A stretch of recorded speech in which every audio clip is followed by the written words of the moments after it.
This is the Zenvo TSRS, and it's a little bit like the Eurofighter Typhoon fighter jet because it's got loads of firepower. It's extremely expensive, and it's also got some very clever active aero to keep it stable at high speed. Now in this video I'm going to talk you around the exterior, the interior, talk you through some of its clever features, and yes, I'm going to take it for a drive. And of course, I'm going to launch it to see how quick it is from 0 to 60 miles an hour. Though I am a bit worried because it's a bit rainy today and this thing could kill me. Anyway, I'm at Watson, and you're watching Carwow. Hopefully not for the last time. Ooh, worried. Buying a new car? Then head to Carwow and my team will help you find your next car at a fair price. Carwow, your one-stop car buying comparison site. Let's start this review by talking about the Zenvo's engine. So it's a 5.8 litre twin supercharged V8 that puts out 1,200 horsepower and 1,200 newton meters of torque. Obviously that kind of performance doesn't come cheap, especially not when it's wrapped up in all this carbon fibre. You see, this thing starts from 1.5 million euros, and that's before taxes. Now if you're thinking about getting a car such as this, you're probably going to have to sell some of your current cars, aren't you? Now if you want to do that, make sure you're getting a fair price for the cars you're trying to sell. Click on the pop-out banner up there or follow the link in the description to go to Carwow. All you have to do is upload photos of the car you're trying to sell, give us a brief description, and our dealers will bid on your car, and the price you quoted will be the price that you receive, and the dealer will give you the cash and take your car away. Don't even have to move from your house. Now obviously you want me to launch this car, I'll do it, but later in the video. One of the key features of the Zenvo TSRS is its design. So it's not only designed to look mean, but its looks serve a purpose because there's so much aero going on. You've got this huge front splitter there, and this big intake there sends the air in there, and then it exits here over the bonnet, and it helps push the nose down for downforce and added grip when you're going very, very quickly, which obviously this car can. Here at the side there's even more aero going on, and none of the vents are fake. So these vents here are part of smoothing the airflow over the wheels. These vents here release high pressure from the wheel arches. Got these huge side skirts which you've got to be careful not to tread on, otherwise that could be very expensive. These vents here feed air into the intercoolers. This vent here helps feed air into the engine bay, cool the engine, and the scoop on the roof feeds air direct into the engine intake for maximum power. The other things to note at the side are the wheels. 20 at the front, 21 at the rear. You've got centre locking nuts as well, so you can take the wheels off quickly and put them back on again when on a track. Speaking of being on a track, you've got Michelin Pilot Sport Cup 2 R tyres. Brilliant on a circuit, probably not so good on a road when it's damp and slippery like today. Here at the back you've got these holes here, so you can check how much tread is left on your tyres. Only joking, that is to relieve pressure in the rear wheel arches. You've also got this massive rear diffuser and a flat underfloor for improved aero. Then there's this huge wing. Now I'm going to give you a bit more information on this later, but it can provide 325 kilos of downforce. Now that does affect this car's top speed. You see, you can get a more GT version of this Zenvo. It's called the TS1, and it has a top speed of 240 miles an hour, whereas this track focused TSRS, its top speed is 202 miles an hour. Obviously with a car that can do over 200 miles an hour, you're going to need some pretty good brakes. So you've got carbon ceramics all round as standard, and the people who make these carbon ceramic discs also make them for Koenigsegg and the Aston Martin Valkyrie. They're really good brakes. So you've got 395mm discs at front, you've got 380mm at the back, and both front and back are gripped by 6 piston calipers. Now I'm going to do a brake test from 60 miles an hour, see how long it takes to stop. If all emergencies stop. Now. How long did it take to stop? 33 metres. It's all right. To be fair, again, tyres aren't working well for this. Here on the inside, the TSRS is made mainly out of carbon fibre, coupled with a bit of Alcantara, and this squidgy material you might find on running shoes. Seats, oh my gosh, these seats. Carbon fibre bucket seats are absolutely glorious. You have 5-point harnesses if you're on track, but thankfully there's also, look, normal seat belts. Handy if you're on the road. Now, wherever you look, you will not find any switches that would be in any other car. You know, it's all bespoke for this. Zenvo has made it all in-house themselves, such as the air vents, the air conditioning system, the gear selector, the window switches, the indicator stalks, the carbon fibre paddles, the steering wheel. Absolutely nuts. Driving position is great. I love it.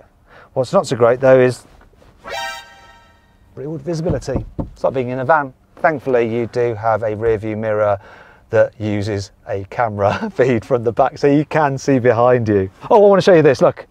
Come on, look at the key. I like the key. I also like the digital driver's display. Once again, all the graphics on there are their own. The only thing that isn't their own is this. You might recognise that. That's an iPad Pro, and it runs their own infotainment system there, so you can play your Spotify and stuff like that through the car stereo. Clever. I don't know why more manufacturers don't just do that. It's like simple, really. So it's also simple, the amount of storage, because there's not much. Basically got this bit here and that bit there, and that's your lot. Thankfully, there is some storage here under the bonnet, so you could fit some bags if you want to go on holiday in this car. Though the front boot isn't quite as big as on a McLaren 765 LT, and if you want to see my full in-depth video review of that car, click on the pop-out button up there or follow the link in the description. Anyway, that brings me on to 5 annoying things about this Zenvo.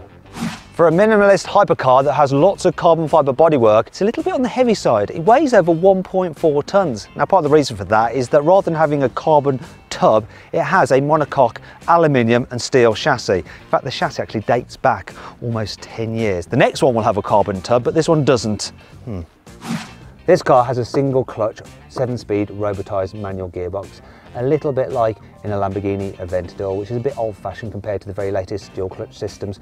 Also, it has dog gears, which just mesh together without any synchromesh. Brilliant when you're on a racetrack and hard on it, because when you upshift, it's almost instant. However, when you're just manoeuvring at lower speeds and you're going from neutral into drive or drive into reverse, it can take ages for the gears to actually mesh, so you can start moving forwards or backwards very slowly, and you just left floundering, looking a bit silly. These vents here are great for airflow, but they're also good for stone flow as well. You see the stones get picked up by the tyres there and then deposited here, and you're constantly having to clean out this little ledge here of all the bits of grit and stones which have gathered there during your drive. While most of this car is bespoke, there is one obvious bit that it isn't. It's this. Can you tell what car this is from? Can you? Say it lay on. These vents for the engine bay look really cool, but if you leave your car out and it suddenly rains, then you end up with a load of water in your engine bay and a lot of watermarks all over these rather nice carbon fibre air intakes. It's not all negative though. Here's 5 good things about this car. This massive rear wing is mounted to these 2 hydraulic rams, and it can act as an air brake like you get with other hypercars. So you stamp on the brake and it'll do that to slow you down, but also when you're turning, it acts like an aerofoil. So if you turn to the right, it'll actually bend the wing the opposite direction to push down the side of the car, which would normally be leaning up. And then if you do it the other way, if you turn to the left, it'll do it to the opposite side. And then you can make it dance around all over the place to like show off to your friends. It's kind of like some flight simulator, isn't it? It's nuts. This car has 2 driving modes, and when you start off, it will begin in IQ mode. And what that does is it limits the power if there's any slip to 800 horsepower. However, if you want to, you can press this button here and it'll give you max power, and it'll give you the full 1200 even if the wheels are spinning. Zenvo produce their own carbon fibre in-house, so they can pretty much do what they want with it. So if they want to, they could put any kind of pattern in it. They could even write your name in it if you're that way inclined. On this car, they've decided to make it herringbone pattern, and look at this line, the way it joins up. It's just perfect. It's so symmetrical, even down here. In fact, it runs the full length of the car. That is so pleasing for my OCD. I love it. The Zenvo has these lovely twin exhaust pipes, which are huge. Look, you can fist them. And they're made out of titanium, so you get this lovely blue effect. Plus, when you change gear, they make an incredible banging, popping sound. They even spit flames. Finally, let's talk about the chassis. So this car has double wishbone suspension all round and KW coilovers, which you can adjust 4 different ways. There's also adjustable anti-roll bars at the front and the back, and you can adjust each wheel individually for toe, caster and camber. You've also got an electronically controlled hydraulic rear differential to send the power to the rear wheel with the most grip for better corner exiting traction. Now let's see what this Zenvo is like to drive. I'm going to actually start off testing it in town, see what it's like as a daily driver, because it's quite an extreme looking car. So would it be extreme to live with? Okay, so it's fairly firm, the suspension, but because it's expensive suspension, it's not jarring. So it does just round the edges off of the bumps, but you do feel all the bumps. But it's not massively uncomfortable. The seats are actually really nice. The steering is light and easy. It's a wide car though, and being a left-hand drive, I'm having to be careful not to be too far over the white line. So I've got to get a bit more into the gutter when there's a lorry coming like that. And if you need to make a manoeuvre, let's see what it's like. Can I do a U-turn in it? Has it got a decent turning circle? Okay, come on, can we make it round? Not sure I'm going to make it round, and visibility is a little bit tricky, but come on, don't curb these wheels, they are very expensive. I can't do that. Ah, there's a truck! Don't, you daft woman! Oh no! Now I've got to get into reverse, you've got to wait for it to engage reverse. Come on, oh, there we go. Much panicking, there we are. So turning circle is quite a lot. Oh, and the gearbox, there we go. Got to wait for it to engage. It's a problem with the dog gearbox. Great when you're on track and you want instant changes, but when you're manoeuvring, it's a bit more of a faff. You have to be a bit patient. The view at the front of this car is actually all right because you've got quite a low bonnet and quite a low dash, so you get a good view forward. The rear view mirrors are pretty decent as well. It's just when you're looking at junctions like that, you can't see past that part, so it's that part behind me. You could daily drive it, you probably won't, but you can easily drive it to a track day, no problem at all. Anyway, enough of this nonsense. Let's go on a twisty road, see what it's like. Oh, the steering is responsive. Yes, it's got hydraulic power steering. Good old hydraulic power steering. So you do feel connected to the front wheels. Interesting thing about this engine is that because it's supercharged and not turbocharged, you don't have a sudden wallop of power, it just builds. So it's actually easy to just drive sedately if you want to, such as when you get caught behind a blooming Hyundai i10. Yay! I'm in my £1 million hypercar, and this is the reality of driving in the UK. They're actually getting well below the speed limit. Be patient, people. You have to be patient, I think, if you've got a hypercar. Unless you get up at the crack of dawn when there's no other traffic about, you're always going to end up in this situation. Come on, that's it. Don't worry, your car won't fall over. It looks like it might, but it won't.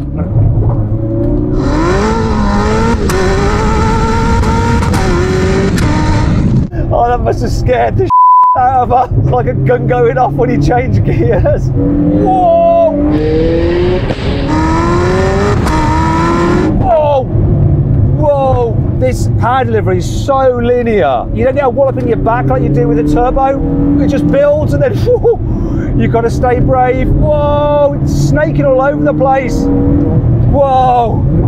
Do you know what? It sort of reminds me of a Lotus Exige, but times 10. It's just like nuts. The way you sit in it as well, low, but it's got a really low nose and a low dash, so you get a great view forward. When you're actually on it and changing gears, the gearbox, it's quick.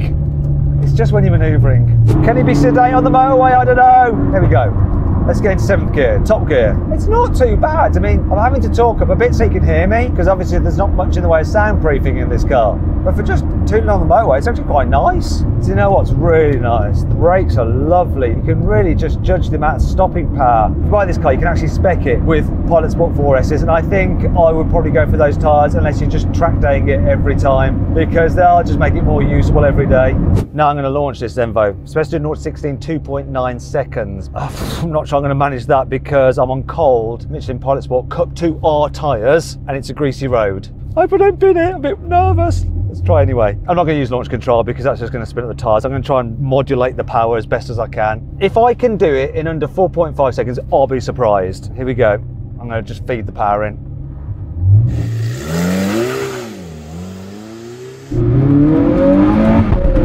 Whoa! Oh! I mean that... I short shifted, it was spinning up its wheels, it was a bit of a mess really, and I still did 0 to 60 in just over 4.5 seconds. I'd love to try it with warm tyres on a decent bit of road. I reckon it could do 2.9, I reckon it can, but no chance today in my hands. But I'm going to give it one more go.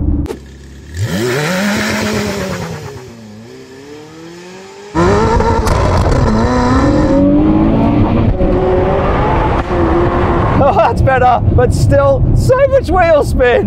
4.3 seconds. You know, and it was just wheel spinning pretty much through that. I know what you're thinking. Oh, you can go quicker from 0 to 60 in a Mercedes AMG A45. But yeah, you can. It's 4-wheel drive and stuff like that. But you need to get the conditions for this car. And today is not the right day, not on these tyres.